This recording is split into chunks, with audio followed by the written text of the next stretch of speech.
ចាសួស្តីពុកម៉ែបងប្អូនទាំងអស់គ្នាថ្ងៃនេះដែរនេះខ្ញុំសូមធ្វើការបង្ហាញពីប្រភេទរទេះទាអាំងអប់លក្ខណៈមួយចាដែលភ្ញៀវរបស់យើងក៏បាត់បានកំងណាឥឡូវនេះគឺខាងយើងបានរៀបចំឲ្យរួចរាល់ហើយចាហើយវាមានបិទរូបភាពពីរស្លឹកខាងលើមួយខាងក្រោមមួយចាហើយឥឡូវនេះដែរគឺខាងយើងកំពុងតែធ្វើការសាកម៉ូទ័រមុនពេលវ៉ាន់ចេញអញ្ចឹងណា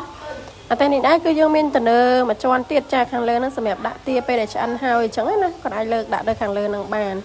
ខាងមុខនឹងដែរគឺយើងមានស្លាបសម្រាប់វិចខ្ចប់សាច់អីនៅកន្លែងហ្នឹងឲ្យភ្ញៀវបានចាហើយអានេះគឺម៉ូទ័ររបស់យើងគឺវាស្មើ smooth បែបហ្នឹងតែម្ដងចា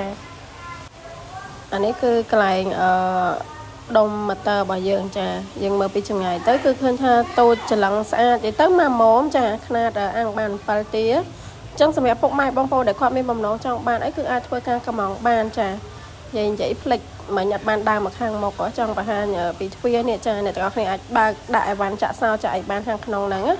អញ្ចឹងសម្រាប់ពុកម៉ែបងប្អូនដែលគាត់មានតម្រូវការអីគឺអាចធ្វើការកម្មងបានតាមរយៈ page នេះផ្ទាល់ឬតាមរយៈលេខទូរស័ព្ទរបស់ខ្ញុំ3ខ្សែនៅក្នុងវីដេអូនឹងបានចាហើយក៏អរគុណច្រើនសម្រាប់ការទស្សនាវីដេអូមួយនេះយើងនឹងជួបគ្នានៅវីដេអូក្រោយៗទៀតចាអរគុណបាយបាយ